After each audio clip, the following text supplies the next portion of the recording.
Well, hey guys, welcome to the channel. It's all about racing. In this episode, I'm going to share with you what a Spark model looks like disassembled. This was a Spyker Spider, which I received from a seller, and it came in a plastic baggie. It was all broken up. The wing was broken. The antennas were gone. One of the screws securing the base of the car was absent. I mean, it was a wreck. Nevertheless, it was still in pretty good shape, and I was able to repair most of it. But I decided just to disassemble it because I could, and I didn't want to take apart an expensive car because, as you know, I've told you, I never remove cars from their bases. This car came without a base or an acrylic jewel box, so I was really doing no harm by disassembling it. And what you see here is what you get. Now, this part here is actually the base of the car. You turn it upside down, you see it says Spark, Spyker Spider. It sits right about there, where you see that. And this is the interior module of the cabin. Now, if you take a close look at it, it is really nicely done. I mean, you've got the seat, you've got the seat belts, you've got hoses, you've got a hose. Well, here, let me get... You have a hose here, another hose there, this red hose that runs, I'm not sure what it runs to. You have the stick shift, you can see, the transmission, and there are decals, wires. They're actually they're just painted. But nevertheless, I think they did a really good job. Ordemans, number 85, that's the number of the car. You see that's in the interior of the car.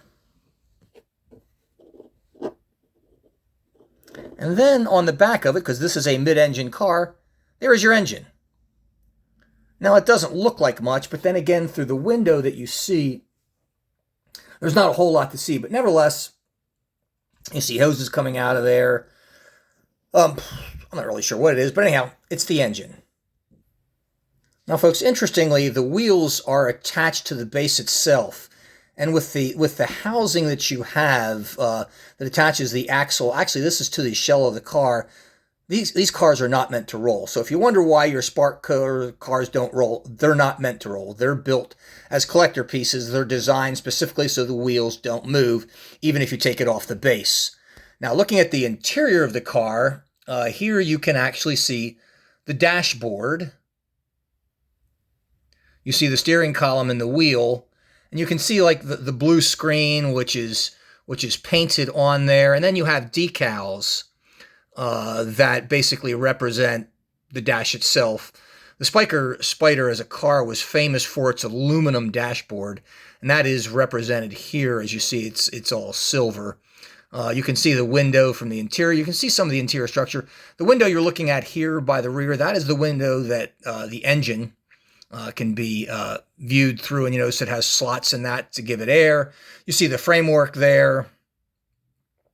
Now, this car, interestingly enough, does not have any pedals on it. I have seen, in fact, I actually tore apart a Hachette model, the cheap Spark model, and even it had pedals. This one does not.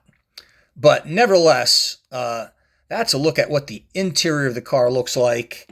And then if I turn back and you can see, I mean, it looks like the real car there, minus the interior cab, the base plate, I guess they're the three parts, and then there's the one screw that holds the whole thing together. There should be two, I only have one. But guys, that is what the interior of a Spark car looks like. Additionally, this car was supposed to have 3 antennas. It had none. I was able to fashion 1 antenna and attach it in there. There's supposed to be 2 more. I'll work on that. And as I mentioned, the rear wing was broken. I had to glue that back on, and that required some work. You can see how the glue got a little, I'll show you there, it got a little sloppy. It's hard as hell to get these things back together once they're broken. But anyhow, that's what the interior of a Spark car looks like. In case you were ever curious, I would not recommend doing this one unless you have a car that you're willing to destroy for the sake of science. But anyhow, that's it. Thanks for watching. See you next time.